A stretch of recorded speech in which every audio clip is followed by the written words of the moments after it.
આવો વિચાર કરી અને જગદંબા પોતાના પતિ મહાદેવને કહે છે, મારે મારા પિતાજીના ઘરે જવું છે.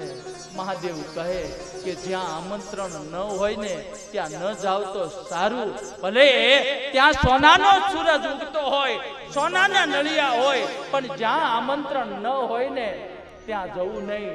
ભવાની કહે કે 4 જગ્યાએ આમંત્રણની રાહ ન જોવાય. દીકરીના બાપના ઘરે પ્રસંગ હોય ને તો દીકરીને આમંત્રણની રાહ ન હોય. જ્યારે આપણું શાસ્ત્ર એવું કહે છે કે દીકરીને આમંત્રણ નહીં પણ દીકરીના તેડા કરવાના હોય. અને એનો પુરાવો તમને આપું. રામદેવ પીર બાપાના લગ્નના સમયે રામદેવ પીર બાપા કહે છે, પેલા મારી બેન સગુણાને લઈ આવો, સગુણા આવશે ને તો જ હું પરણીશ. અને શિવ કથા એવું કહે છે, જગદંબા ડુંગરા જીવડા નિહાકા નાખે છે, મારા પિતાના ઘરે મારે જવું જોઈએ. એક બાજુ પતિને દુઃખ લાગે, એક બાજુ પિતાને દુઃખ લાગે. મહાદેવ કહે કે ન જાવ તો સારું, પણ ભવાની માનતા નથી. ભવાનીને મહાદેવ સંકેત કરે છે કે તમારે જવું હોય તો જાવ, પણ સંકેત કરે છે ગણોને સાથે લેતા જાઓ અને ઓલું જે તમારા વસ્ત્રોનું પોટલું છે ને એ પણ સાથે લેતા જાજો. મહાદેવને ખબર છે જાય છે પણ પાછા આવવાના નથી.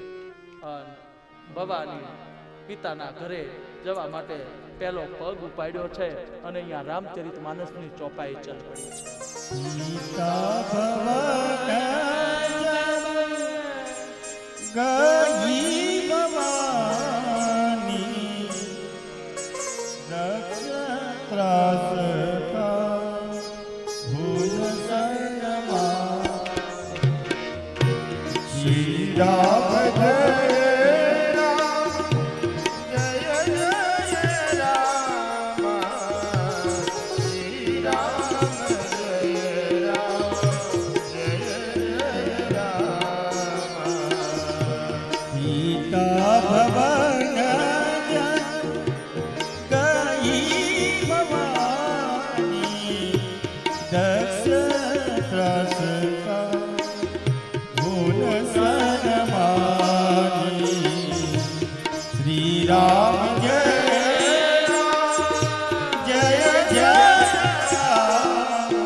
પોતાના પિતાના ઘર તરફ પ્રયાણ કર્યું છે. ધીમે ધીમે કરતા કરતા આવે છે. અહીંયા વાતાવરણ આખું ધુવાડાઓથી આખું વાદળ બંધાઈ ગયું હોય ને એ સ્વાહાકારની આહુતિઓ દેવા આવવા લાગી છે.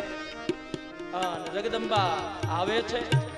દક્ષ પ્રજાપતિ બધાને કહી રાખેલું, મારી દીકરીને મેં આમંત્રણ આપ્યું નથી, છતાં આવે ને તો કોઈએ એની સામે જોવાનું નથી, એને આવકાર પણ આપવાનો નથી.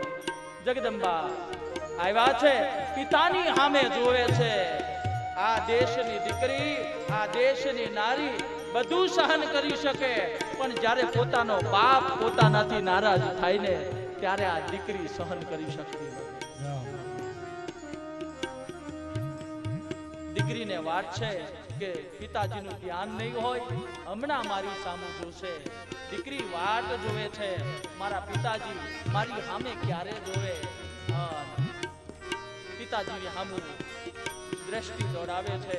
મારા પિતાજીનું ધ્યાન નથી, હમણાં જોશે.